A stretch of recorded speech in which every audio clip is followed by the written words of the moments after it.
Sejam todos bem-vindos. Hoje, aula número 7 do nosso programa bíblico, ou da nossa jornada bíblica, que se chama Por Dentro da Bíblia. Este é um dos módulos. O módulo se chama Antiga Aliança e o Silêncio Profético. Então, nós vamos passar, eu peço ao Naldo que posicione a partir do slide 19, se eu não me engano, um pouquinho antes, e a gente vai indo até chegar no conteúdo propriamente dito. Vamos ver se é 19, Naldo. Não é um pouquinho antes, é um pouquinho antes, tá? É um pouquinho antes. É aqui, é aí mesmo, ó, nesse ponto, ok? Nesse ponto que você clicou. Então, vamos lá. Deixa-me lembrar aqui de algumas coisas importantes. Por que que é importante estudar o tema que nós estamos estudando? Eu insisto, não é apenas porque a gente gosta de ter mais conhecimento. Que bom, se a gente gosta, estamos gostando de algo bom, mas o motivo é muito superior a este. Também não é para a gente ficar pessoas bem treinadas para fazer bons debates bíblicos e ganhar debates. Embora a gente deva estar preparado, mas também não é esse o objetivo. A questão é que esses temas que estão conjuntos aqui, a antiga aliança e o silêncio profético, ele aponta para como Deus agiu no passado, como Deus está agindo no presente, e aí algo muito importante. Como é que Deus deve agir no futuro, dado como ele agiu no passado? Alguém pode dizer assim, mas é importante entender diferenças entre, por exemplo, a teologia pactual ou teologia das alianças e o dispensacionalismo. Isso não é coisa só de teólogo, só de pastor. Não, não, não, 3 vezes. Eu vou dar um exemplo para você mudar a sua opinião. Primeiro, vou dar um exemplo aqui, sobre a vinda de Jesus. A vinda de Jesus. Há tantas diferenças nesses dois sistemas que pode ser fatal você se guiar por um ou por outro. Eu vou dar um exemplo. No sistema dispensacionalista, há a compreensão que Jesus vai voltar uma vez secretamente, arrebatamento, e vai ter 7 anos aqui na Terra de grande tribulação enquanto a igreja está no céu. Olha que interessante. Nessa visão de mundo, ainda vai ser possível a pessoa que dar a sua vida no meio da grande tribulação, ele não subiu com a igreja, por assim dizer, ele não foi no arrebatamento, mas se ele der a sua vida e morrer ao fio da espada, ou seja, como um mártir, ele pode ser salvo. Assim ensina o sistema dispensacionalista. Agora, olha o que ensina o sistema pactual. É completamente diferente disso. Primeiro, Jesus Cristo virá uma única vez e acabará a história. Ele veio, o destino eterno está selado. Aliás, só tem 2 modos de esse destino estar selado. Um é na hora da nossa morte, selou-se o destino, não há que se orar pelos mortos, não há que se orar pela alma do morto. Hebreus vai deixar muito claro, morreu, está diante do trono de Deus. Mas a outra questão é, para a visão pactual, Jesus vai vir uma vez só, e neste momento o nosso destino eterno está selado. Olha a diferença. Alguém pode estar pensando assim, se acredita no dispensacionalismo.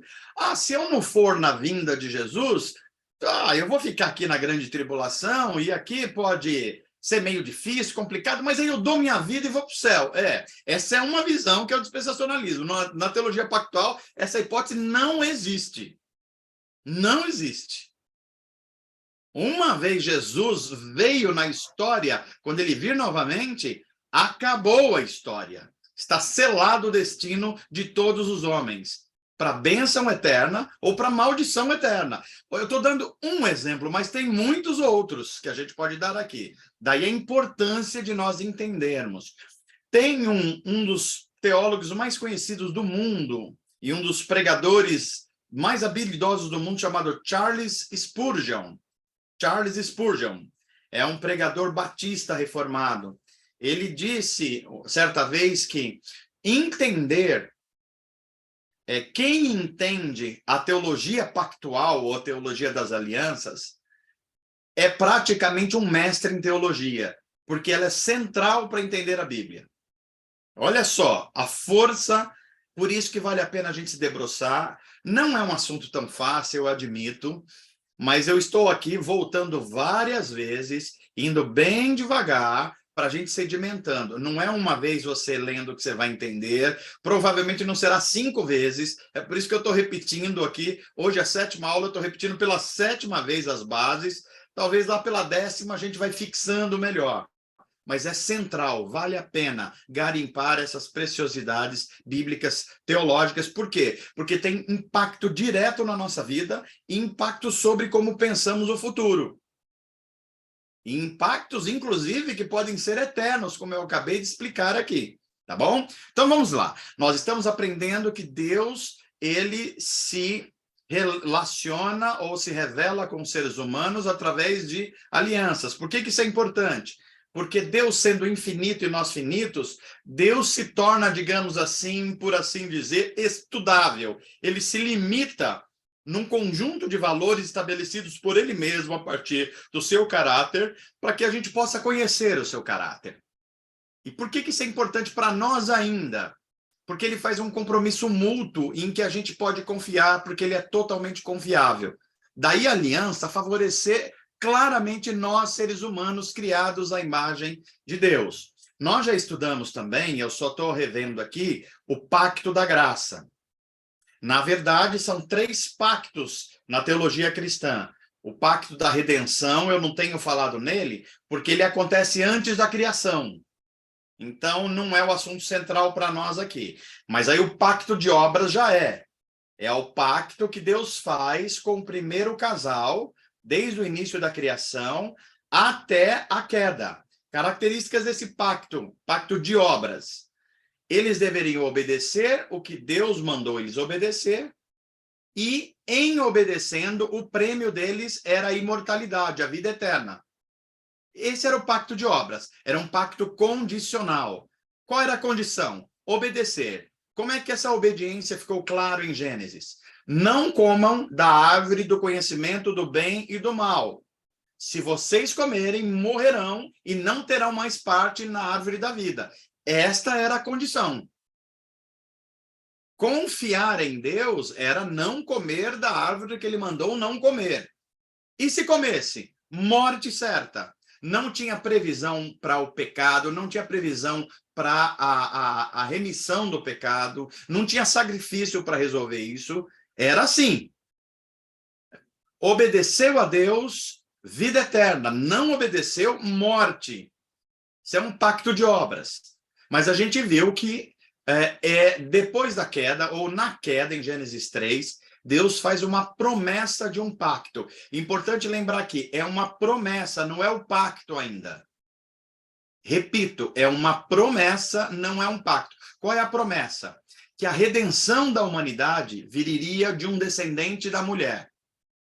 O descendente da mulher esmagaria a cabeça da serpente, que nós sabemos é o maligno, Satanás. E essa serpente feriria o calcanhar. Nós sabemos também que esse ferimento do calcanhar do filho da mulher é a cruz. Então, veja, a nova aliança que está baseada na cruz, na morte sacrificial de Cristo, ela é prometida já em Gênesis 3,15. Por isso que os teólogos chamam Gênesis 3,15 de proto-evangelho. É aquilo que vem um pouquinho antes do evangelho. Toda vez que vem a palavra proto, é que significa o que vem antes. Protótipo é antes do tipo. Proto-evangelho é um pouco antes do evangelho. Então, esse pacto já está sendo dado a conhecer, mas em forma de promessa. Eu repito, é em forma de promessa. Ele só vai se tornar uma realidade na obra da cruz.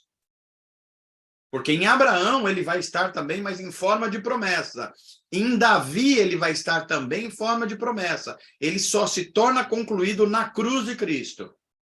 Só que esse pacto, ele é revelado, já que ele é uma promessa, de forma progressiva e de forma tipológica, por tipos que apontam para Cristo e o seu sacrifício. Aonde? Por exemplo, no próprio Adão, depois em Noé, depois em Abraão, depois em Davi. Então, todas essas essas alianças são subalianças dentro da chamada antiga aliança. Qual é a característica da antiga aliança? Característica era uma aliança que previa condições. Por isso que em Deuteronômio nós lemos lá: se vocês fizerem isso, comerão o melhor dessa terra. Se não fizerem, serão punidos com exílio. Isso é a aliança antiga. A nova aliança, Deus age transformando, mudando o coração humano, por isso que não tem mais condição. A única condição é crer no que já foi feito. Ok? É importante enfatizar o que é o pacto da graça. O pacto da graça nasce logo após a queda como promessa, ainda não como realidade. Então vamos lá. Só vendo aqui esse texto para a gente fixar, a aliança refere-se a um ato de Deus estabelecer livremente um relacionamento de compromisso mútuo. Deus com o homem com Deus. É por meio da aliança que Deus concede bênção aos homens. As alianças aparecem da forma condicional, como a antiga aliança, ou a incondicional, como a nova aliança. Vamos adiante. Então, olha, só lembrando que quando a antiga aliança surge de forma escrita com a lei em Moisés, Israel era um povo saindo da escravidão do Egito, ele precisava esquecer a cultura pecaminosa egípcia, aprender a lei de Deus que lhes foi dada agora em tábuas de pedra, a lei de Moisés. Para quê? Para que eles fossem santificados em todas as áreas da vida, que esquecesse a cultura do Egito, e quando chegasse em Canaã, terra onde eles estavam indo, que era idólatra, pecaminosa, eles não cedessem a essa cultura. Por isso que Deus lhes deu a lei. É revelação do caráter de Deus. Esqueça o que passou e não se misturem com a pecaminosidade de Canaã que vai chegar. É para isso que tem a lei. É o seu relacionamento com Deus, é o seu relacionamento com o próximo, é o seu relacionamento com você mesmo. E é o relacionamento, inclusive, com as nações ao redor. Esse é o papel da lei. Trazer justiça e revelar o caráter de Deus para que eles tivessem uma cultura de santidade. Vamos adiante. Então, tudo isso nós já estudamos, que os israelitas são chamados povo da aliança, por causa da aliança do Sinai. Eles são os descendentes étnicos, raciais de Abraão. Deus que fez uma aliança com Abraão, agora faz com os próprios descendentes de Abraão, os israelitas. Ok? Depois nós vamos ver essa aliança progressivamente sendo revelada. Vamos mais adiante.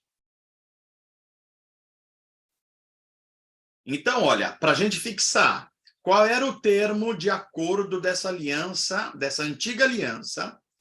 Lembrando aqui, a antiga aliança, ela é dada literalmente no Sinai, mas vamos lembrar que a antiga aliança, ela já existe desde Adão. Daqui a pouco eu volto um pouquinho nisso, tá bom? Desde Adão ela já está acontecendo. A lei de Deus sempre existiu, a verdade é essa. Ela sempre existiu. É que ela vai sendo revelada de formas diferentes ao longo da história. Basicamente, a aliança de Deus com Israel é: eu serei o vosso Deus, ou seja, eu serei o único Deus de vocês. Aliás, o único Deus verdadeiro, todos são falsos. E vocês devem adorar a mim do meu modo, com a santidade que eu vou revelar a vocês. Se vocês fizerem isso, vocês serão o meu povo e eu vou proteger vocês, vou dar prosperidade, vou dar descendência, inclusive vou dar um Messias. Isso é a promessa de Deus. E a parte do povo? Obedecer à lei de Deus. Essa é a aliança. A antiga aliança é basicamente isso. Vamos adiante. O propósito da aliança: todo o sistema sacrificial, o cuidado, as alimentações regradas, o sábado, tudo isso vai apontar para Cristo. Toda a lei, todo o conjunto de lei vai conduzir a Cristo. Olha o que Romanos 10, 4 diz. Ao conduzir a Cristo, seu propósito, a antiga aliança, chega ao seu fim. A hora que a aliança leva até Jesus, ela não tem mais sentido. Por isso que Romanos 4 vai dizer: o fim da lei, a finalidade da antiga lei é Cristo. É apontar para Cristo. Quando Cristo chega, ela não tem mais sentido. Não tem mais sentido de continuidade, ela continua tendo importância, ela não tem sentido de continuidade, ok? Vamos adiante. Olha só, aqui eu coloquei uma coisa que eu achei importante, que não estava nas aulas anteriores, porque alguém pode pensar assim, quando Jesus diz, quando Paulo diz que a finalidade da lei é apontar para Cristo, e Cristo é a justiça de todo aquele que crê, ou seja, quem crer em Cristo, a justiça de Cristo lhe é atribuída, ou seja, ensinamento de Paulo. Aí vem Jesus em Mateus 5 e está escrito assim, não penseis que vim revogar a lei. Não vim para revogar, eu vim para cumprir. Aí alguém pode pensar, será que Paulo está em contradição com Jesus? Claro que não. É só olhar. Olhar o que Paulo e Jesus estão dizendo. Jesus vem e diz assim, a lei não é ruim. O que é ruim é o que vocês fizeram da lei. Vocês fizeram uma religião à parte. Eu vim cumprir a lei, eu vim mostrar com a minha vida como é que deve se cumprir a lei. E Jesus é o único ser humano, Jesus de Nazaré, de todos os tempos, no cosmos, que cumpriu a lei de Deus como ser humano. Ninguém mais. Ninguém mais. Por isso que só ele pode ser redentor. Maria, embora seja uma mulher incrível, não pode. Porque conheceu o pecado. Moisés foi o mediador da antiga aliança, não pode. Por quê? Porque conheceu o pecado. Ok? Vamos adiante. Então, nós conhecemos que os símbolos da antiga aliança era uma marca física no corpo, era a festa da Páscoa, que celebrava a libertação do Egito, e era a Arca da Aliança. A Arca da Aliança era o símbolo da presença de Deus entre o povo da aliança. Vamos adiante, só estou repassando para a gente ir fixando. Como é que Israel quebrou a aliança? Primeiro, quebrando o monoteísmo pactual. Adorar apenas ao Deus único, Yahvé. Eles quebraram com idolatria, abandonaram Deus e foram seguir outros deuses. Segundo,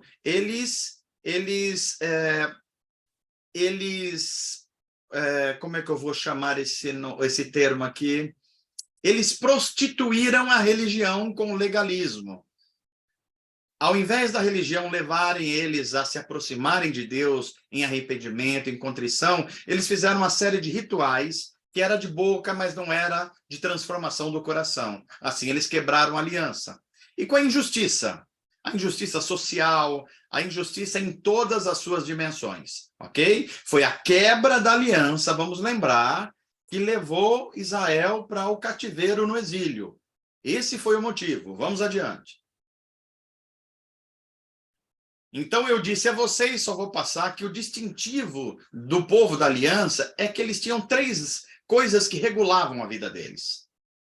A lei dada lá no Sinai, a terra quando eles entraram em Canaã, e o templo que eles construíram lá no Monte do Templo em Jerusalém. Lei, terra e templo. Quando eles vão para o exílio, eles perdem a terra, são desterrados, eles perdem o templo que é destruído, só lhes sobra a lei. Se a gente não entender isso, a gente não vai entender aquele episódio de Esdras, quando Esdras retorna do exílio com parte da tribo de Judá, as pessoas imploram para Esdras lhes pregar a lei, a palavra.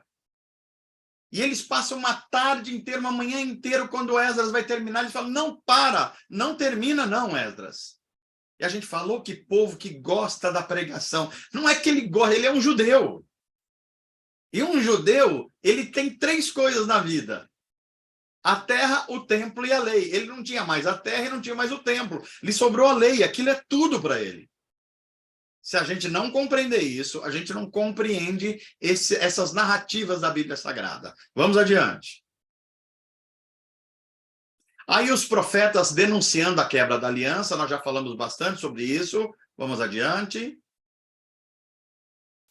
Já falamos sobre os 4 sentidos da lei no Novo Testamento. Também creio que nós já sabemos bem isso.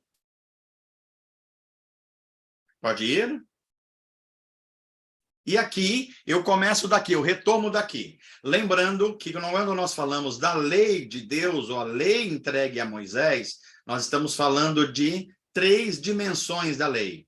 Eu só vou reforçar aqui o que já disse. A lei cerimonial, ou seja, a lei que envolve comer ou não comer comidas específicas, como deve ser feito o sacrifício, o lavar-se antes das refeições, o jogar as fezes fora do acampamento, tudo isso que envolvia uma cerimônia se cumpriu na pureza e na perfeição de Cristo. Era Deus revelando que ele é o Deus de santidade e pureza. Então ela servia para isso. Por que a gente não observa mais isso? Porque em Cristo foi cumprida a lei cerimonial. Segunda dimensão da lei, a lei civil. Era a lei que regulava a vida política de Israel. Como se organizava a liderança, os governos, como se liderava a cidadania, como se organizava tudo isso. E por que Israel era uma teocracia, um governo feito por Deus. Era Deus que era um governante. Não tinha um governante civil, era Deus que governava. E governava através de reis e sacerdotes, mas era Deus, era uma teocracia. O Brasil não é uma teocracia. Parece que os evangélicos não entendem isso nunca. As eleições passadas mostraram muito, mas faz tempo que os evangélicos estão dizendo o Brasil é do Senhor Jesus. Aí você pergunta para eles, o que significa isso? Significa que um dia a gente vai ter um presidente evangélico, que um dia o juiz vai ser tudo evangélico, que um dia nós só vamos ouvir Rita Carvalhais, Rita não, como que é? Shirley Carvalhais e mais um cantor não sei o quê. Não, isso é Israel, gente. Isso é teocracia. Nós não somos teocracia. Nós somos democracia. E por que a gente não é mais teocracia? Porque quando a nação de Israel foi extinta no ano 70, com a destruição do templo e eles espalhados para o mundo, cumpriu-se. A lei civil teve o seu final ali. Ela extinguiu-se ali. Então, a lei cerimonial, ela é cumprida em Jesus, e a lei civil, ela é cumprida com a desintegração da nação de Israel. O que sobra? Sobra a lei moral. E a lei moral jamais pode ser extinguida. E por quê? Porque ela é estabelecida na ordem da criação, desde a criação. Ela só é escrita em tábuas em Moisés, mas ela já está estabelecida: não matar, não roubar, não cobiçar, não mentir, não adorar os ídolos. Isso está estabelecido desde a criação. Portanto, ela sempre foi eterna, para trás e para frente. Por isso que ela não se extingue. Ela é eterna, ela é para sempre. E o resumo da lei moral são os 10 mandamentos. Espero que agora tenha ficado mais claro com esse resumo que eu preparei aqui, ok? Vamos adiante. Então, olha, vamos pensar agora, diferenciando bem as duas alianças. Por que é que nós hoje não vivemos a antiga aliança? O que é a antiga aliança e quais as diferenças em relação à nova, a que nós vivemos a partir da vinda de Jesus? Então vamos ler o texto que dá base para a antiga aliança. Percebam que a antiga aliança, os textos que definem a antiga aliança, eles estão sempre com uma condicional. Essa condicional aparece com a palavra se. Se vocês fizerem isso, vai acontecer isso. Se não fizerem, não vai acontecer. Isso é condicional. Ela pode ser resumida por um termo assim: faça e viva. Se você não fizer, vai morrer. Isso é a antiga aliança. Aliança condicional. Olha o texto, que interessante. Agora, se me obedecerem fielmente e guardarem a minha aliança, vocês serão o meu tesouro pessoal dentre todas as nações. Qual é a condição? Se me obedecerem fielmente. Continua o texto. Embora toda a terra seja minha, vocês serão para mim um reino de sacerdotes e uma nação santa. Qual é a condição? Se me obedecerem. Essas são as palavras que você dirá aos israelitas, Moisés. Se vocês seguirem os meus decretos e obedecerem aos meus mandamentos e os colocarem em prática, eu lhes mandarei chuva na estação certa. Não teria seca. E a terra dará a sua colheita, não teria fome. E as árvores do campo darão o seu fruto, ou seja, não teria falta para ninguém. Se. Agora, olha a nova aliança, como desaparece esse se. Ela é incondicional. A primeira é faça e viva, antiga aliança. A segunda é nova aliança. Cristo fez o que precisava ser feito. Agora nós precisamos estar em Cristo. Isso é a nova aliança. Olha Jeremias. Esta aliança que farei com a comunidade de Israel depois daqueles dias, declara o Senhor. Veja que não tem ser nenhum, condição nenhuma. É Deus agindo soberanamente. Diferença fundamental da nova aliança. Eu, Deus Yahvé, porei a minha lei no íntimo deles e as escreverei nos seus corações. Eu serei o Deus deles e eles serão meu povo. Ninguém mais precisará ensinar ao seu próximo, nem ao seu irmão, dizendo: conheça o Senhor através da lei. Por quê? Porque todos eles me conhecerão. A lei estará dentro deles. Desde o menor, a criança, até o ancião, diz o Senhor. Porque eu lhes perdoarei, olha a máxima da nova aliança, a maldade, e não me lembrarei mais dos seus pecados. Note que não tem condição nenhuma, não tem ser nenhum. Percebam que você vai se lembrar de pessoas que se dizem cristãs evangélicas, vivendo na antiga aliança lá em cima hoje. E não descobriram e não vivem a nova aliança. Daí a vida cristã ser tão raquítica, tão cheio de tradições mortas, tão sem respostas de fato para as realidades do mundo hoje, porque não é evangelho, é lei. Vamos adiante.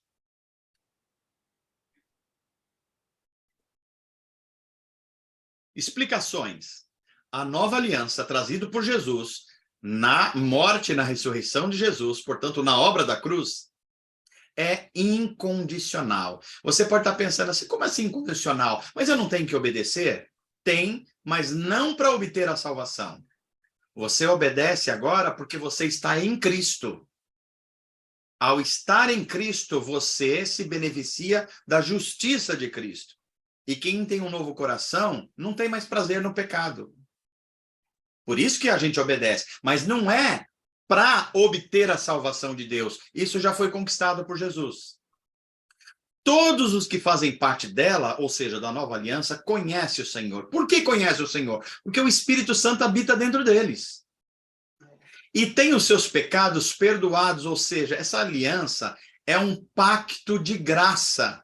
E é feita com os salvos. Hebreus 8, eu queria indicar para vocês lerem o capítulo 8 de Hebreus, para entenderem a nova aliança, é muito importante.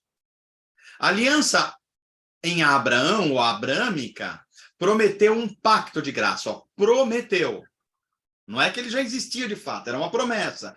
A aliança sinaítica, ou seja, do Sinai, lá em Moisés, mostrou as condições do pacto da graça, mas ainda não era o pacto da graça. Mas somente a nova aliança cumpre, de fato, o pacto da graça. Então, um resumo aqui, olha, do pacto da graça.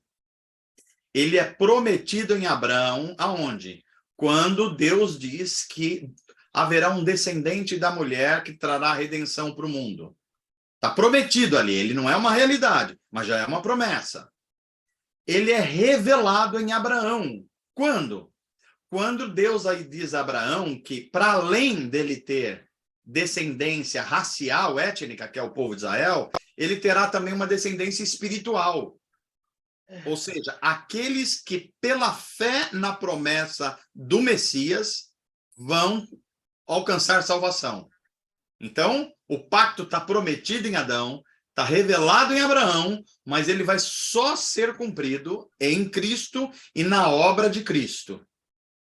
Prometido em Adão, revelado em Abraão e cumprido em Cristo. Muito importante a gente compreender essas diferenciações. Vamos adiante. Então, olha só, um resuminho aqui. Antes de Gênesis 3, que é o relato da queda, havia um pacto de obras com Adão, eu já expliquei há pouco. Após Gênesis 3, com a promessa da redenção, foi prometido, olha esse termo, prometido um pacto de graça. Eu também acabei de explicar. Em Gênesis 6, lá na narrativa, na narração do dilúvio de Noé, há a progressão da promessa com Noé. Como é que Deus faz isso? prometendo preservar a humanidade, não destruirá mais como ele fez através do dilúvio. Em Gênesis 12 a 17, que é o chamado de Abraão e aliança com Abraão, a antiga aliança, olha, a antiga aliança que é prometida em Gênesis 3 é revelada. Revelada, ainda ela não é uma realidade. A nova é prometida.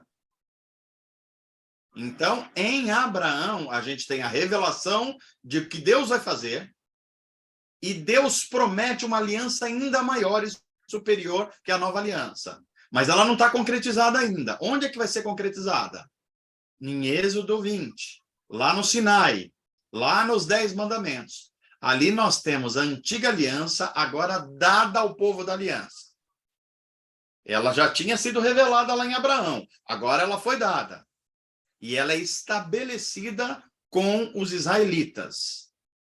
Para os israelitas é um pacto de obras, ou seja, vocês devem fazer isso para acontecer isso. Para os descendentes espirituais de Abraão é um pacto de graça. O Messias fará aquilo que vocês não conseguiram fazer. Essa talvez seja a parte mais complexa um pouquinho quando chegamos aqui em Abraão, porque tem duas descendências, eu vou voltar a isso e explorar um pouquinho mais, tá bom? Lá em 2 Samuel, nós temos então um chamado de Davi, a quem Deus faz uma promessa eterna, uma aliança. É a progressão da aliança. Olha que interessante, vamos lembrar. Deus promete a Abraão uma descendência, Deus forma um povo e dá a eles uma lei, e depois Deus dá a um israelita o direito, por assim dizer, de um descendente estar no trono eternamente. Ele é descendente de Abraão e é descendente de Davi. Olha só o que está acontecendo aqui, como Deus está cobrindo toda a história com os seus pactos e alianças. E, finalmente, em Jeremias 31, nós temos a primeira vez no Antigo Testamento em que essa nova aliança ela é descrita de forma muito clara. Tudo que foi prometido a Abraão, o que foi prometido a Moisés e a Davi, agora ela toma contornos muito claros. Deus fala, olha, Israel falhou em cumprir a minha aliança. Eles foram para o exílio, eles vão para o exílio e eles falharam com a sua missão. Mas eu vou agir com misericórdia. Por quê? Porque é daquela nação que está no exílio que eu vou suscitar um remanescente e desse remanescente eu vou trazer o Messias. É um judeu que vai ser o Messias. Por quê? Porque eu fiz uma aliança com Abraão. Porque eu fiz uma aliança com Moisés, porque eu fiz uma aliança com Davi, o Deus das alianças. Olha que coisa impressionante. Vamos adiante. Então, antes de Gênesis 3, havia um pacto de obras, nós já vimos tudo isso, e após Gênesis 3, há um pacto de graça que primeiro é prometido, depois é revelado, e depois ele é de fato concretizado em Jesus. Vamos ganhar um pouco de tempo, vamos adiante.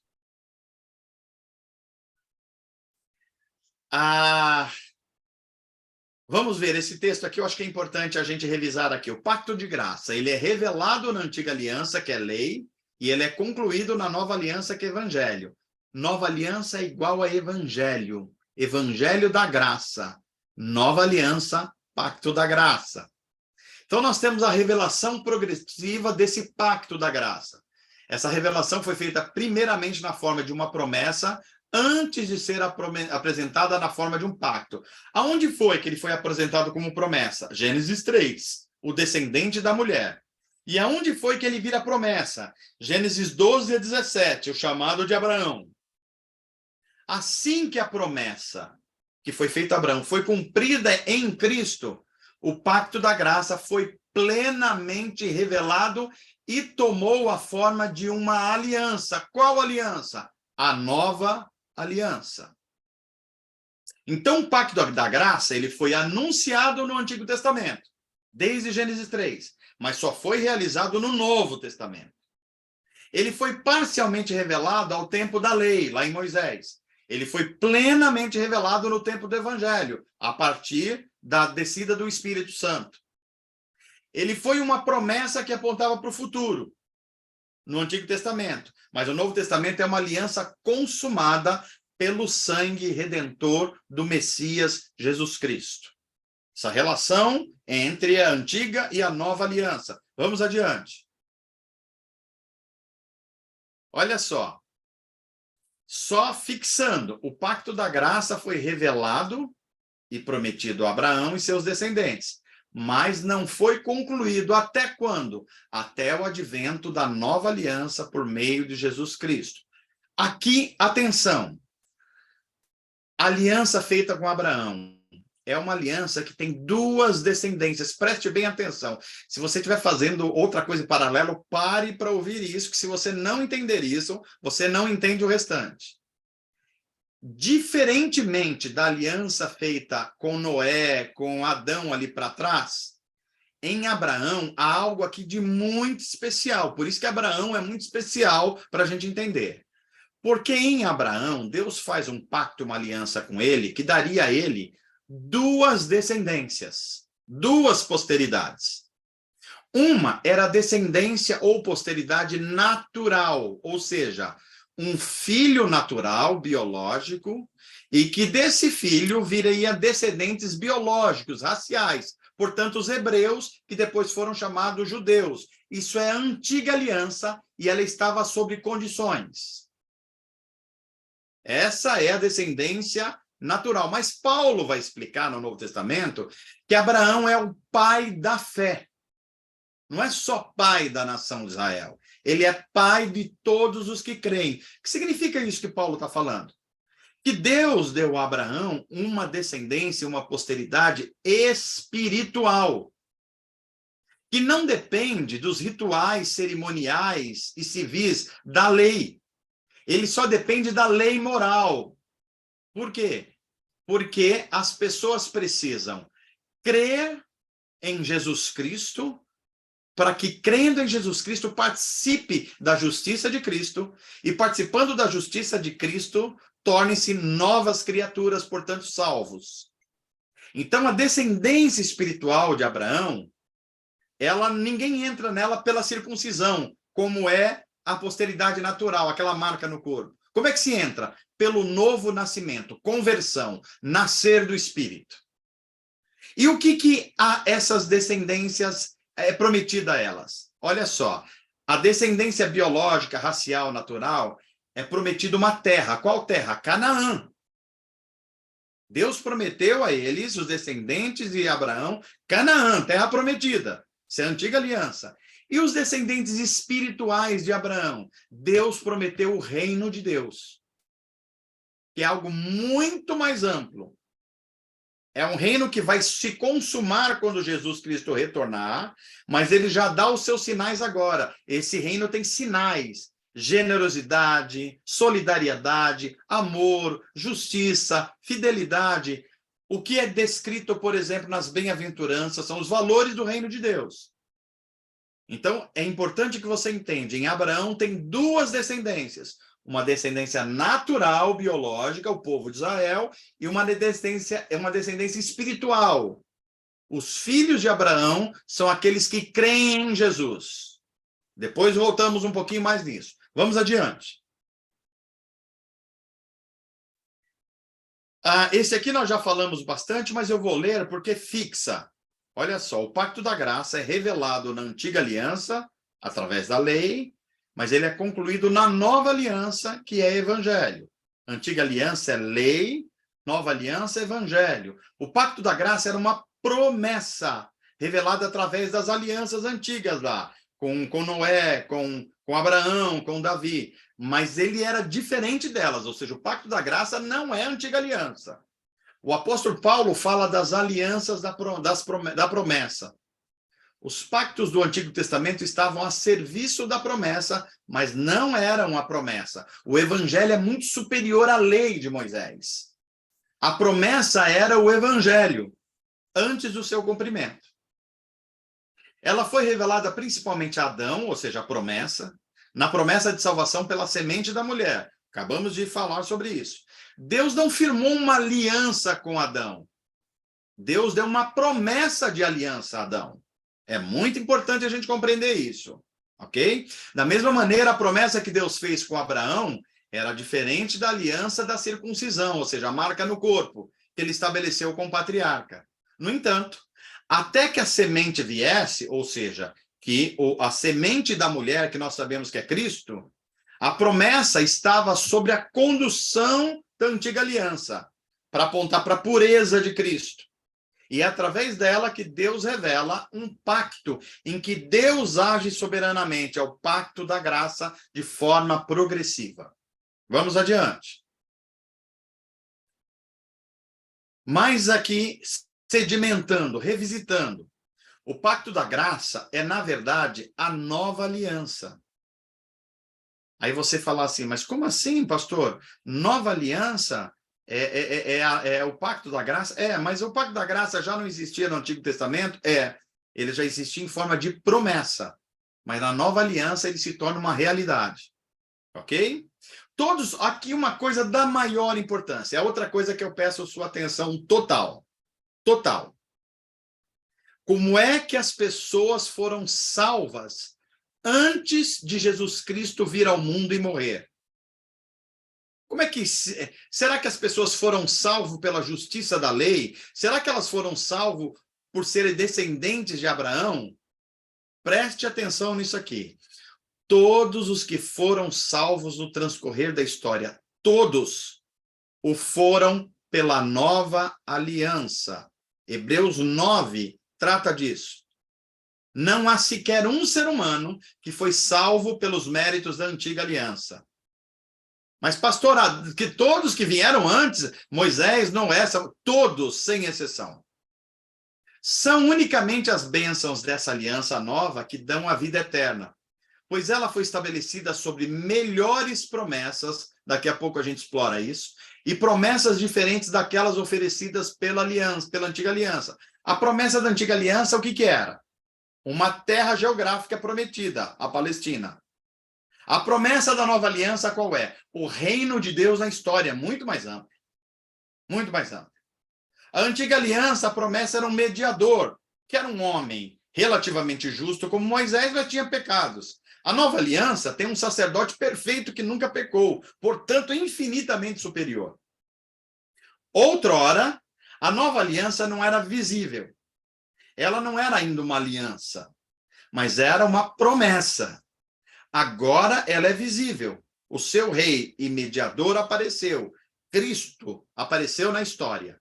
Seu povo está reunido em um só corpo, o corpo de Cristo, e as suas ordenanças, ceia e batismo, estão eficazmente dispostas em sua igreja. Olha só. Vamos adiante, vamos avançar. Por que a gente não poderia seguir com a antiga aliança? Porque ela tinha limitações. Ela tinha um alvo, apontar para Cristo. A hora que Cristo chegasse, ela não tinha mais sentido. E tudo nela era provisório. Vamos entender. Item 1. A história dos israelitas com a antiga aliança é uma história de recorrentes tropeços. Israel está infringindo a aliança o tempo inteiro.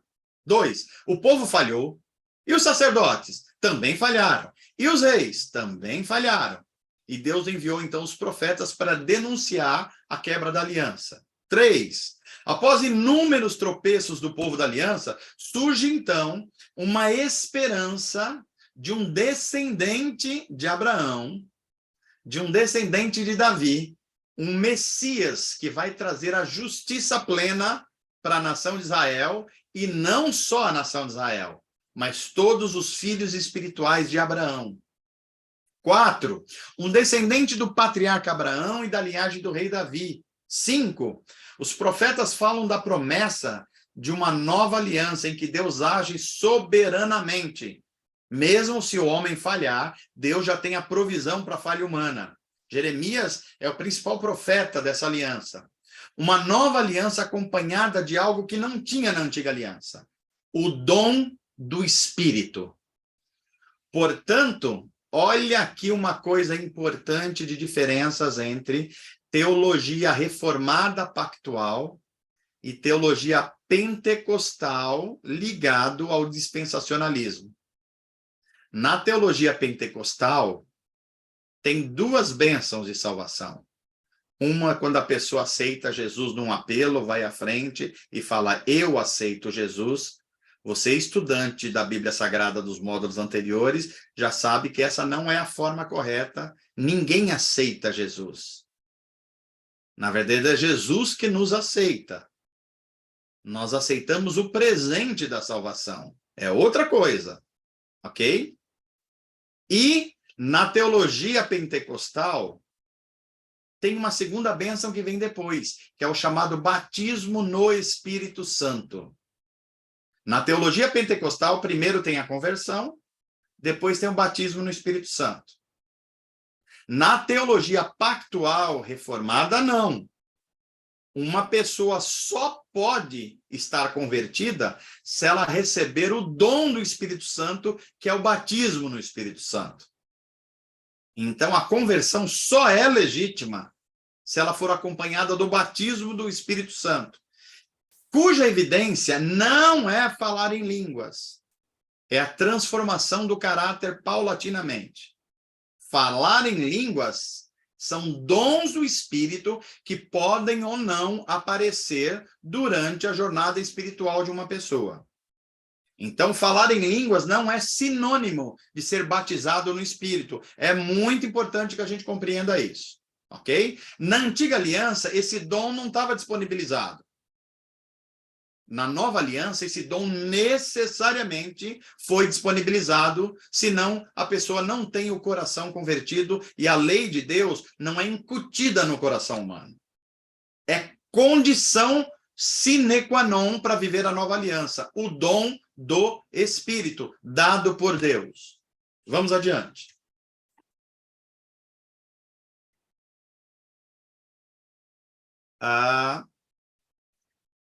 As necessidades de uma nova aliança. Por que a gente precisava de uma nova aliança? A humanidade, por intervenção direta do Espírito Santo, um novo povo, o povo de Deus, vai ser formado. Por quê? Porque o povo da aliança antiga Israel falhou. Agora Deus está formando um novo povo por intervenção do Espírito Santo. Como é esse povo? 2. Ele não é mais uma nação étnica. Ele é formado por povos de todas as tribos, línguas e nação. As nações reunidas são os descendentes de Abraão, não pela carne, mas pela fé. 3. Ele é formado por indivíduos que conhecem ao Senhor, ou seja, passaram pela conversão e receberam o dom do Espírito. Se não aconteceu isso, eles não estão dentro da nova aliança.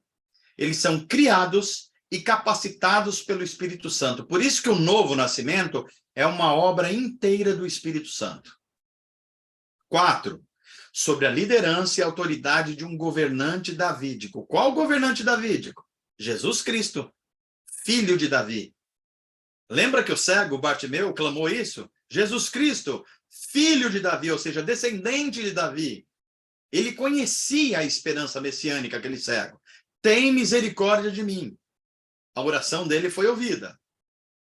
5. Sendo contempladas e mantidas todas as promessas feitas a Abraão. Abraão, a tua descendência será tão grande. Das suas descendências virá reis, virá profetas, mas virá também o Messias, que é o mais importante de tudo. Cumpriu a Israel, ou seja, um descanso eterno, que é o descanso sabático, que tem a ver com a vinda plena do reino de Deus. E Davi também cumpriu, porque Jesus Cristo é o rei eterno da descendência de Davi. 6. Sendo agora o amor de Deus manifesto não só ao povo de Israel, mas toda a humanidade por toda a criação. É uma aliança muito mais ampla. Paulo diz que ele, Paulo, é ministro não da antiga aliança, não da lei, não de Moisés, mas da nova aliança, baseado em Cristo e na vinda do Espírito Santo. Vamos adiante. E a transição? Como acontece a transição para a gente chegar a essa nova aliança? Bem, o povo de Deus e as alianças, vamos lembrar.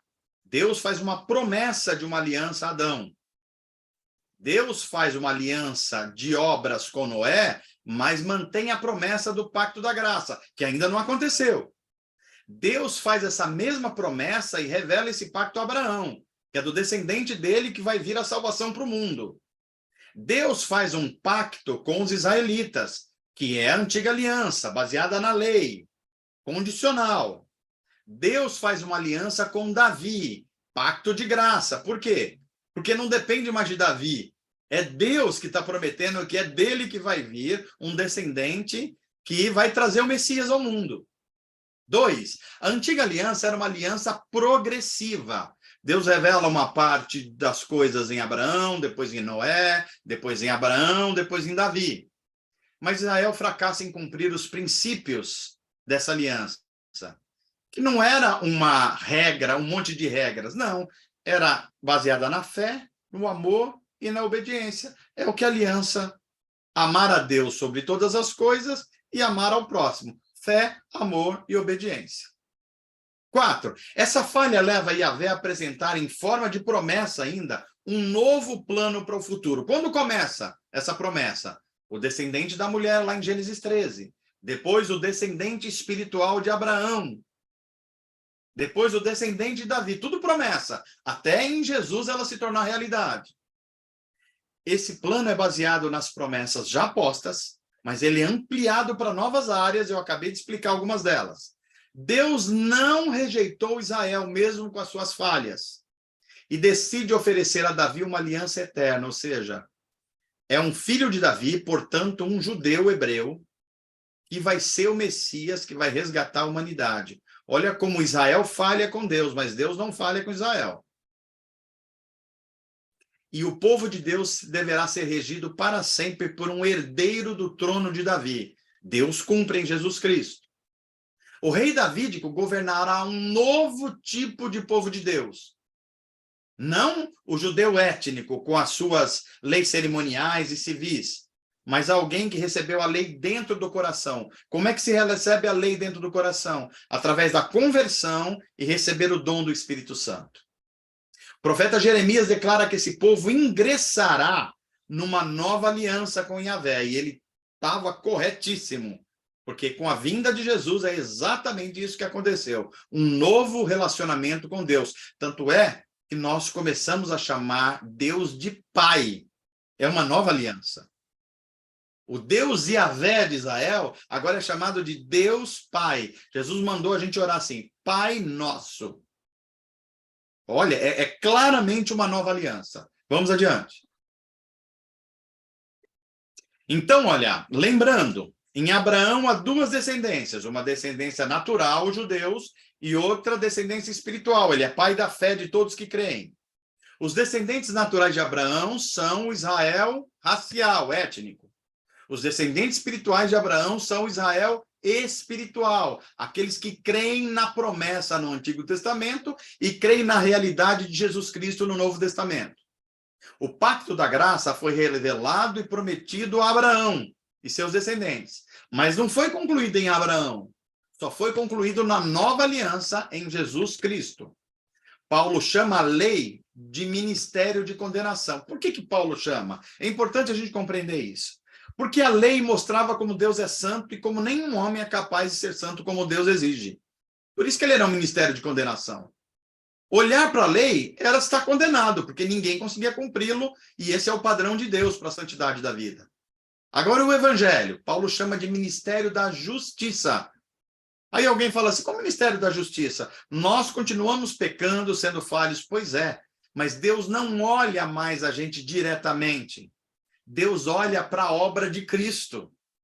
E se eu estou em Cristo, eu sou nova criatura. Portanto, Deus atribui e aplica a mim a justiça que é de Cristo. Olha que coisa impressionante isso. O objetivo da lei era um só, apontar e conduzir até Cristo.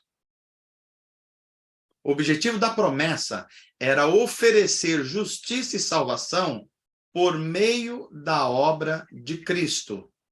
Todo ser humano que habitou ou vai habitar esse planeta só pode ser salvo pela obra de Cristo na cruz. Nunca pela lei, nunca por sistemas sacrificiais, Mas, pastor, e quando Jesus ainda não tinha encarnado e vivido como homem? Eles creram na promessa do evangelho. Por isso que eles são herdeiros espirituais de Abraão. É por isso que Paulo vai explicar. Abraão creu. Creu aonde? Na promessa. E isso lhe foi imputado como justiça. Olha só que coisa maravilhosa. Vamos adiante. Então, aqui, ó, a relação entre as alianças. Olha a antiga aliança do lado esquerdo, a nova aliança. Como se entra na antiga aliança? A entrada é por nascimento físico, tinha que ser judeu. Judeu. E a entrada na nova aliança? É pelo novo nascimento, o nascimento do Espírito, a conversão. Como que era a marca de propriedade da aliança na antiga? Era uma circuncisão física, uma marca na carne. E na nova aliança? É um coração marcado pela lei de Deus. Na antiga aliança, a lei foi escrita sobre pedras. Na nova aliança, a lei de Deus, que é a mesma lei, escrita no coração humano, no interior humano.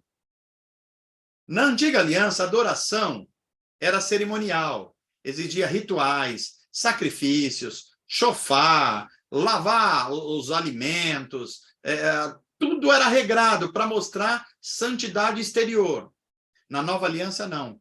A adoração é em espírito, por causa do dom do espírito, e é em verdade, em realidade. A promessa se tornou realidade.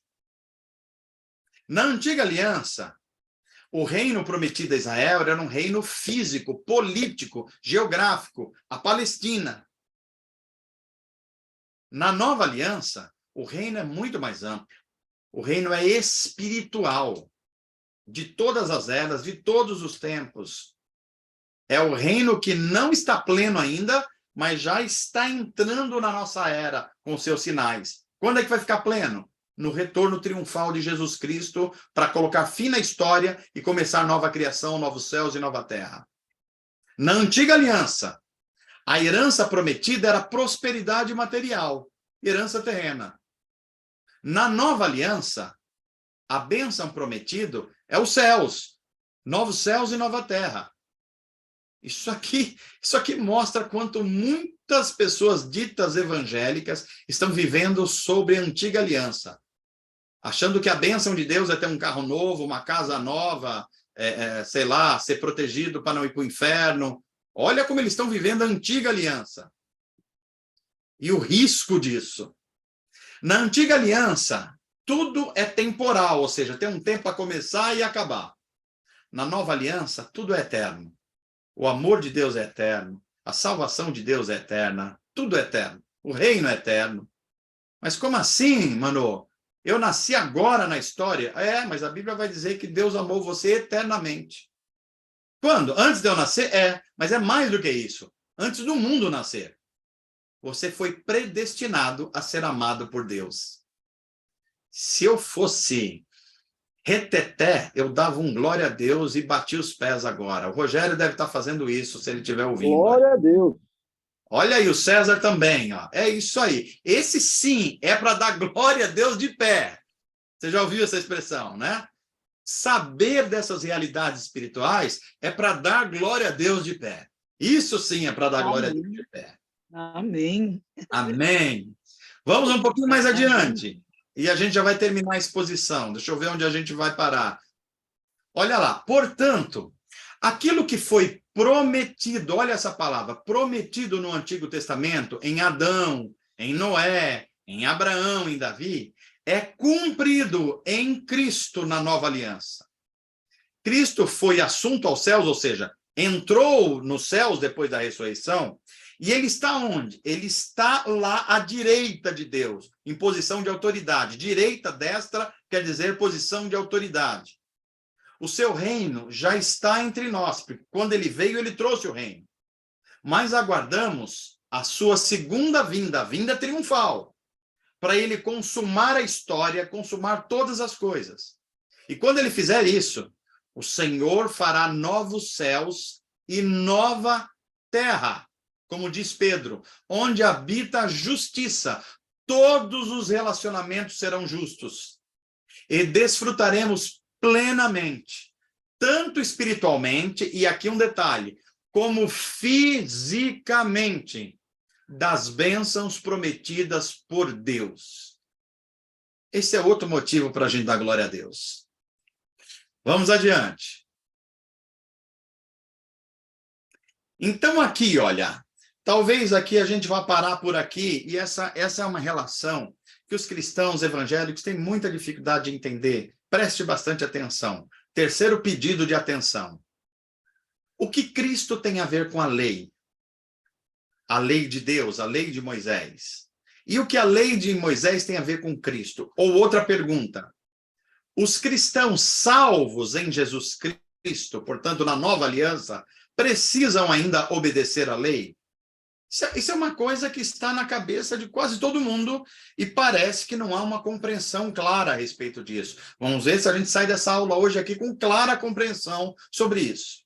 Primeiro, nós temos que entender dois atos de Deus em nós, ou mais precisamente, dois atos do Espírito Santo em nós. Primeiro, é o que a teologia chama de justificação. Justificação é o mesmo que cancelar a culpa, cancelar o delito, cancelar o crime. Isso é justificação. O que é a justificação? É um ato soberano de Deus. É Deus quem faz.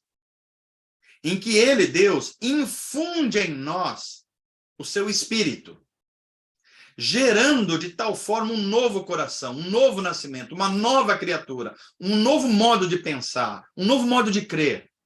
E nós chamamos isso de o nascimento do Espírito. Esse nascimento de Espírito aponta para uma nova vida. Ou seja, quem passou pela conversão, creu em Jesus, confiou em Jesus, recebeu essa vida nova do Espírito, ele vai necessariamente buscar uma nova vida. Por quê? Porque ele é uma nova criatura. Isso é justificação. Deus cancelou a nossa culpa porque Deus pagou o preço, Jesus pagou o preço da nossa culpa. Justificação é um ato de Deus através de Jesus Cristo. É importante você entender isso para diferenciar de santificação. O que é santificação? É tudo aquilo que acontece a quem nasceu de novo depois da justificação. Depois que Deus agiu, fez essa transformação que ser humano nenhum pode fazer sozinho, agora o Espírito Santo começa a trabalhar essa nova vida de crescimento, e isso exige o nosso esforço pessoal. Na justificação, é Deus quem age soberanamente. É só Deus. O ser humano não faz nada porque ele não pode fazer nada. Agora, na santificação, é um trabalho conjunto. O Espírito de Deus age nos empoderando para essa vida nova e nós nos esforçamos para viver essa nova vida. Então, o que é santificação? É o caminho de crescimento nessa nova vida que foi gerada. Crescimento em quê? Em graça. Ou seja, tudo que é relativo a essa nova vida começa a aparecer em nós. E conhecimento do Senhor. Nós amamos Deus, amamos a lei de Deus, amamos a palavra de Deus, amamos o Espírito de Deus, portanto, nós conhecemos ao Senhor. Tendo como evidência, o que é evidência que está ocorrendo santificação na nossa vida? São os dons espirituais? Não. Vou repetir, não são os dons espirituais que são a evidência de que o Espírito de Deus está gerando em nós santificação. Os dons espirituais são ferramentas espirituais, mas eles não são a evidência do crescimento na nova vida. E quais são as evidências? O fruto do Espírito, não os dons do Espírito, o fruto do Espírito. E qual é o fruto do Espírito? É um só. Amor. Amor. Crescimento em amor. A prova de que o Espírito Santo habita em nós e nós estamos crescendo em santidade é que a gente aprendeu a amar. Aí você dirá, mas Manu, peraí, lá em Gálatas 6 não está dizendo que o fruto do Espírito e cita 9 características, são 9 características do amor. São chamadas também de alegria. A alegria é uma característica do amor. Fidelidade é uma característica do amor. Domínio próprio é uma característica do amor. Mansidão é uma característica do amor. Fidelidade também é. É como se você pegasse uma mexerica. O amor é a mexerica. E dentro tem um monte de gominho. Amor, alegria, paciência, longanimidade, benignidade, domínio próprio, temperança.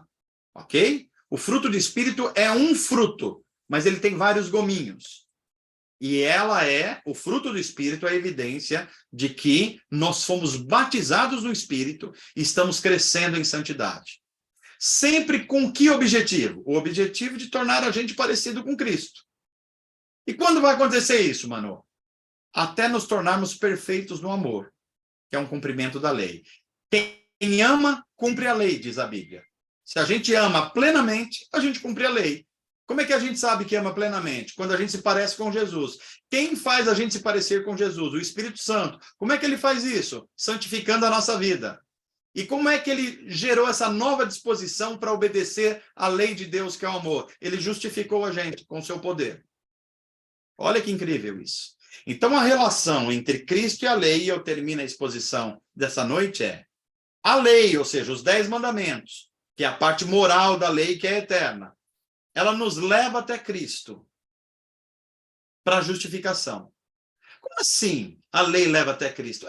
Porque Cristo ensinou como é que um ser humano deveria viver. Por exemplo, olhe para os 10 mandamentos. Primeiro não tem outros deuses e ame ao seu Deus de todo o seu coração. Jesus fez isso? A resposta é, fez. Segundo mandamento, não faça imagens. Jesus nunca fez. Terceiro mandamento, não tome o nome de Deus em vão. Jesus nunca fez isso. Quarto mandamento, guarde o sábado, que é o sábado não é o dia da semana, nós já aprendemos, é um dia em 7 dias, para o quê? Para desfrutar de Deus e para o descanso. Jesus sempre fez isso. Quinto mandamento, honra pai e mãe, Jesus sempre fez isso. Sexto mandamento, não matarás, Jesus sempre fez isso. Sétimo mandamento, não adulterarás, Jesus nunca fez isso. Não roubarás, Jesus nunca fez isso. Não mentirás, Jesus nunca fez isso. 10º mandamento, não cobiçarás, Jesus nunca fez isso. Portanto, ele cumpriu a lei. A lei leva até Cristo. A lei está dizendo assim, o verdadeiro ser humano é o ser humano como o descendente de Abraão que vai vir na história. Quem? Jesus de Nazaré. Então, a lei aponta para Cristo. E quem crê em Cristo é justificado da lei. E Cristo? E agora que você foi salvo em Cristo, o Espírito Santo habita em você, você joga a lei fora? Não. Você só se lembra que não é a lei que te salva. É a obra de Cristo. Mas Cristo nos leva à lei para que a gente aprenda o caminho da santificação. Como é que a gente aprende santificação? Aprendendo a amar a Deus acima de todas as coisas. A gente não está pronto ainda, mas estamos crescendo. A não tomar o nome de Deus em vão. A gente não está pronto ainda, mas está crescendo. A não matar, não roubar, não cobiçar, não adulterar, não mentir. A gente não está pronto ainda, mas a gente está crescendo. Para que serve a lei? Para lembrar da gente o que é o padrão de Deus e como a gente não atingiu ainda e a gente precisa da ajuda do Espírito Santo. A lei leva a Cristo e Cristo nos remete à lei. Essa é a relação entre Cristo e a lei e o Evangelho. Vai adiante, Naldo. Eu acho que concluímos por aqui hoje. Deixa eu ver se é isso. Deixa eu ver. Olha só. Na próxima aula, nós vamos começar, de fato, aquela parte chamada silêncio profético.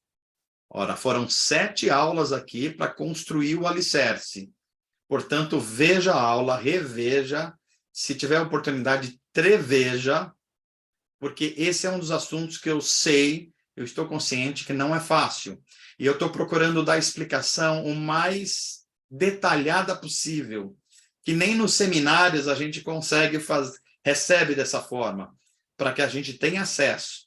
Lembrando as palavras de Charles Spurgeon, se alguém conhece a teologia das alianças, conhece o essencial sobre a vida cristã e a teologia. Então, vamos entender e mergulhar nesse ambiente. Na aula que vem, nós vamos começar a parte histórica. Agora a gente vai pegar a teologia e colocar dentro da história. E elas vão andar juntas, tá bom? Por enquanto, concluímos aqui a 7ª aula e a exposição do tema, e agora eu volto a palavra para o Naldo para a gente fazer interações aqui. Dúvidas, comentários, ideias, é o momento agora. Perfeito, pessoal, maravilha. O microfone está aberto, fiquem à vontade para fazer alguma pergunta, algum comentário, compartilhar alguma experiência que você tenha tido com o curso também. Esse é o momento, tá bom? É isso aí, Naldo. Lembrar que não é só pergunta, não, é experiência que você tem vivido, como a sua mente tem sido transformada, o seu coração, o seu conhecimento, o seu amor a Deus, né? Eu ouvi uma coisa domingo passado, após a pregação, que é uma das coisas que enche o coração de um pastor de alegria. Algumas pessoas me procuraram, dentre elas uma me disse assim: pastor, eu estou voltando a me apaixonar por Jesus Cristo. Isso é belo. Quando o evangelho provoca isso, é uma revolução, uma revolução. Então vamos lá. Vocês podem levantar a mãozinha aí, ó, tem um lugar chamado reações. Aí você clica, ó, tem um levantar a mão. Aí ajuda o Naldo aí para ele se orientar quem ele vai chamando. Ou se não, abre o seu microfone e já expõe aí o seu comentário, a sua dúvida, a sua sugestão, um breve testemunho. Estamos aqui. Outro pessoal vai se organizando aí, formulando a pergunta, mano. Eu vou fazer uma pergunta aqui com relação à questão da santificação. No processo de santificação, a gente pode orar pedindo a Deus para que a gente possa melhorar nesse processo de santificação? Não só pode, como deve. A gente deve, vamos lembrar. A justificação, ou seja, o ato soberano de Deus, e nos declara sem culpa por causa do que Cristo fez, isso é uma obra da Trindade. Nós não só não participamos, como a gente não tem competência para isso. É Deus quem age. A hora que Deus nos torna nova criatura, aí esse processo é conjunto. O Espírito Santo nos ajuda e nós precisamos nos esforçar. Quando a gente fala assim, a gente se esforça olhando para onde? Para a lei. Porque a lei é o padrão de santidade da vida. Mas é a lei que não vai nos salvar? É o cumprimento da lei? Não, é a obra que Cristo já fez. É por isso, Naldo, que eu tenho segurança que sou salvo. Não é porque eu vou cumprir a lei corretamente, porque isso é impossível, mas porque Cristo já cumpriu e a minha confiança nele me faz participante da vida dele, portanto, da justiça de Cristo, da justeza de Cristo. E essa fé e confiança me coloca num pacto de graça, que é uma nova aliança. É nesse processo que eu sou salvo. E o salvo faz o quê? O salvo vive conforme a santidade da lei, uma busca constante por isso. Quando é que nós vamos estar em estado perfeito? Em 2 momentos da vida, Naldo. Ou na hora da nossa morte, quando o Espírito Santo completa o estado de santificação. Então, quem morre em Cristo, o estado de santificação é completado. Como é que nós sabemos disso? Nós sabemos porque ninguém pode estar diante de Deus sem for em santidade plena. Portanto, é uma obra do Espírito Santo completar essa santidade. Isso é uma possibilidade. A outra, no momento em que Jesus Cristo retornar a esse mundo, seu poder será tão grande que não só os mortos ressuscitarão, mas os que estiverem vivos serão transformados. Essa transformação é também a completude da santificação. Ok? Perfeito, perfeito. Então é comum a gente pode então orar pedindo para que Deus nos ajude a melhorar nesse processo de santificação, né? Pode e deve, a Bíblia manda em vários lugares a gente fazer isso. Tem um trecho que a Bíblia diz assim: o Espírito Santo, ele ajuda vocês nas suas dificuldades, que ele faz até gemidos que não podem ser exprimidos por palavras humanas, nos ajudando nesse processo de santificação. Perfeito, maravilha. A Lúcia diz o seguinte aqui, ó: boa noite a todos, boa noite, Manô. Queria só aproveitar para fazer uma observação. Revendo as 2 primeiras aulas, achei muito interessante como foi abordado o versículo: o amor de muitos esfriará. Entendi melhor que é também o amor como empatia, sentir a dor do outro e não entendi assim antes. Pensava que era o amor como um fé. Olha só. Muito bem, eu fico muito contente, Lúcia, que você tenha revisto, e eu sugiro que pelo menos uma revisão de cada aula seja feita, porque só assim que a gente vai sedimentando no coração, no interior nosso, vai aplicando a vida e a fé vai aumentando. Que a gente se aproxima de Deus e da revelação, a fé aumenta.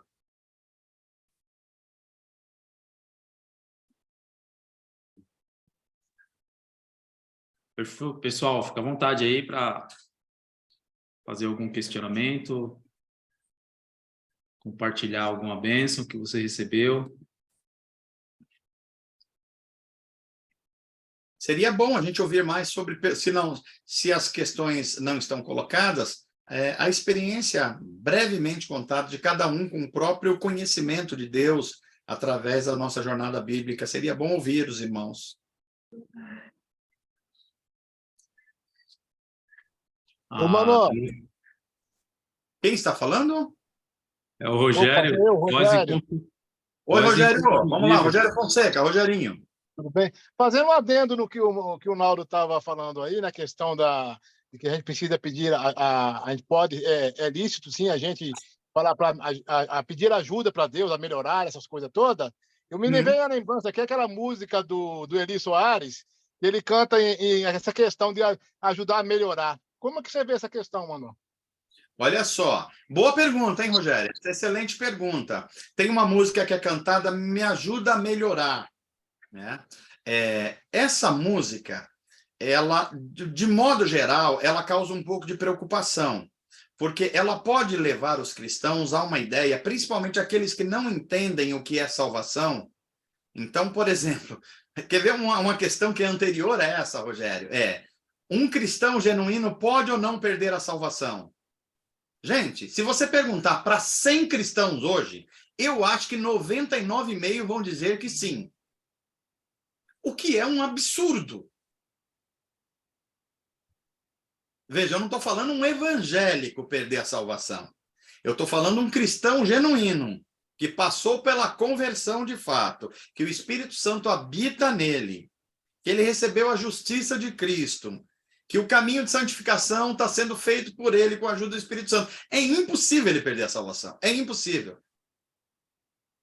E por que é impossível? Porque não foi ele que conseguiu a salvação. Foi Cristo que conseguiu a salvação para ele. Então, essa é a primeira coisa. Mas há pessoas hoje que acham que se ela se esforçar para melhorar, ela vai conseguir a salvação. Está completamente errado. E parece que é um entendimento majoritário da música do Eli Soares, eu acho que é Soares o sobrenome. Então, se o pensamento for esse, essa música mais atrapalha do que ajuda. Agora, um cristão instruído, que sabe identificar o que é justificação, um ato de Deus, só Deus pode fazer, e santificação, que é um caminho de crescimento espiritual. Se ele tiver essa consciência e ouvir a música e falar assim, então ele não está falando de justificação, ele está falando de santificação, aí legal. Mas tem que ter o discernimento antes. Se não tiver o discernimento, a letra da música é um perigo. Se tiver o discernimento, maravilha.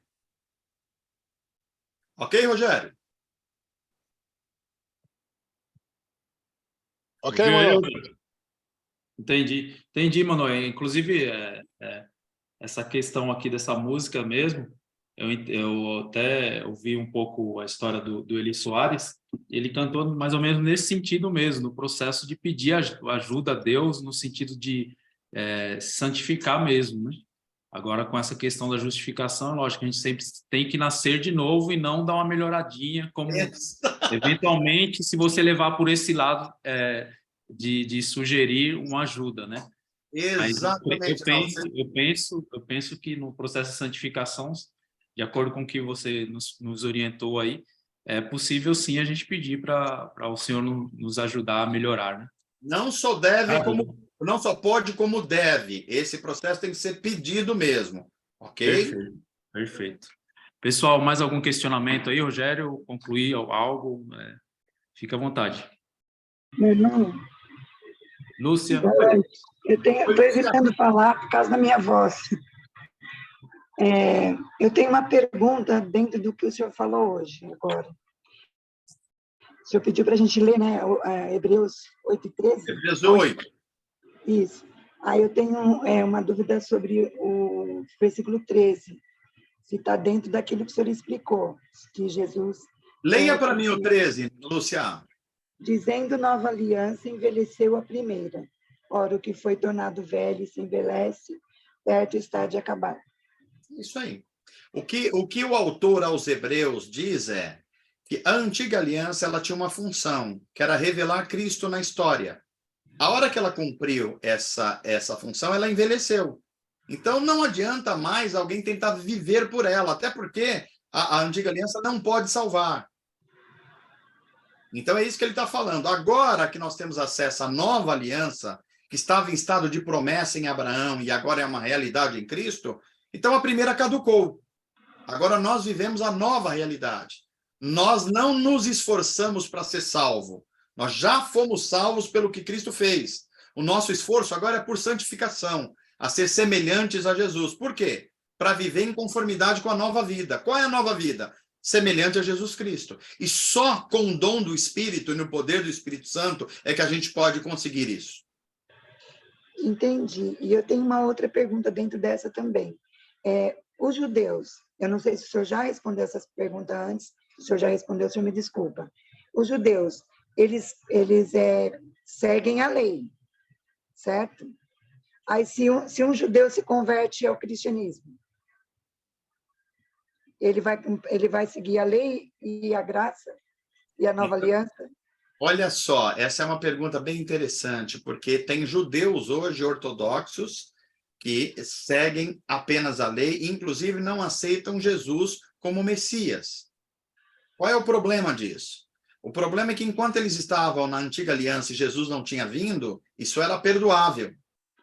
Porque a aliança estava apontando, embora, quando Israel foi formado como promessa em Abraão, já havia pacto da graça. Vamos lembrar o que nós estudamos aqui.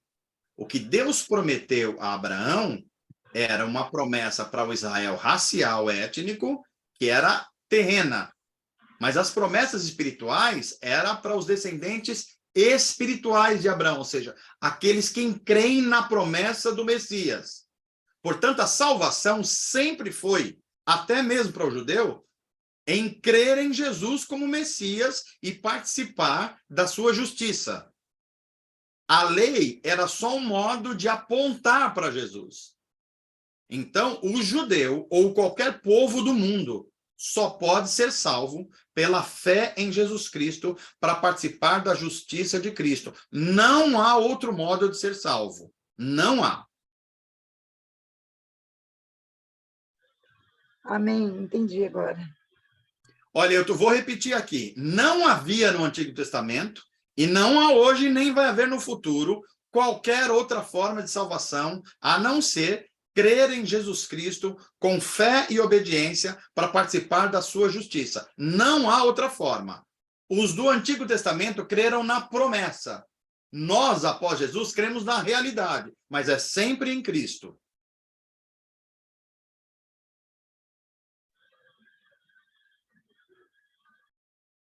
Maravilha, maravilha. Paulo fala isso em Efésios, né, mano? Fala em Efésios. Pela graça, né? Exatamente. Muito bem Vocês estão salvos pela graça mediante a fé. E isso não vem de vós. Justificação é dom de Deus, é dádiva de Deus. Isso é justificação. Aí depois o Paulo vai explicar a santificação. Busquem a vontade de Deus. Ela é boa, perfeita, agradável. Cresçam na graça e conhecimento do Senhor. É santificação. Ok? Maravilha, maravilha. Isso aí. Vamos concluir? Tem mais uma saideira aí ou concluímos?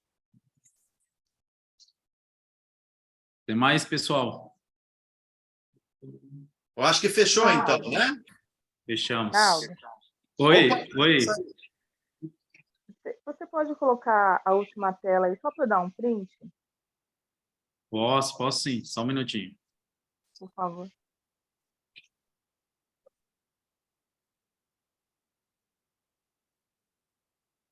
Aí. É essa mesmo. A relação entre Cristo e a lei, muito importante isso, gente. Faça um print mesmo, leia 1, 2, 3, 4, 5 vezes. Procure entender e olhar a sua posição na nova aliança. Como é que você olha para a lei? Não para buscar salvação, mas para buscar santificação. Você já é salvo pela obra vicária, substitutiva. Quando você ouvir ou ler essa palavra vicária, ela significa isso, tá bom? Uma morte vicária é uma morte para pagar a culpa do outro. É a morte de Jesus. Tá ok? Então tá bom. Perfeito. Tem só mais uma pergunta aqui do Euler. Acho Vamos lá. Ou é o Euler ou é a Márcia. É uma pergunta aqui bem pertinente ao assunto aí, que um cristão que aceitou Jesus, olha só. Pela nossa teoria aqui do pacto, não seria aceitou Jesus, né? Jesus que nos Não é só, aí não é só a teologia do pacto, não. É bíblica mesmo. bíblica mesmo. Qualquer, Tanto do dispensacionalismo quanto do pacto seria então que Jesus que nos encontrou. Perfeito. E por algum motivo se desviou e acabou cometendo um crime e assassinou uma pessoa. Ele tem a salvação ainda?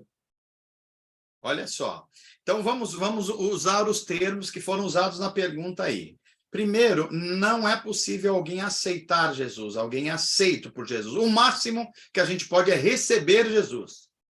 Então, quando a gente convida alguém, não convida alguém para aceitar Jesus. Convida alguém para receber Jesus, a dádiva que ele traz. Ok? Essa é a primeira questão. Segundo, conversão. Conversão não é aquele ato que uma pessoa faz, como nos cultos de alguns ambientes, que ainda alguns permanecem, outros mais não, que é o chamado apelo.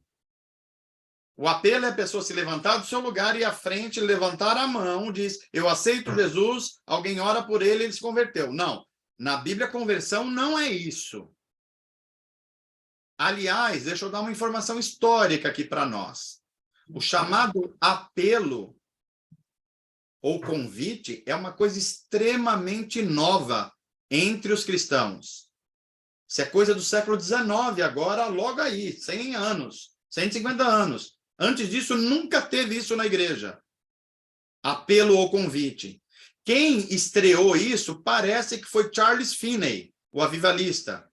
Ele tinha um ímpeto de evangelismo muito grande. E o que ele fazia na igreja dele? Ele separava o primeiro banco, que era o chamado banco do apelo. Então, as pessoas não convertidas sentavam nesse banco. Eram as pessoas na porta do inferno. E ele colocava lá justamente fazendo um apelo para elas fugirem do inferno. Então, é aí que nasce esse nome apelo. Não tinha isso.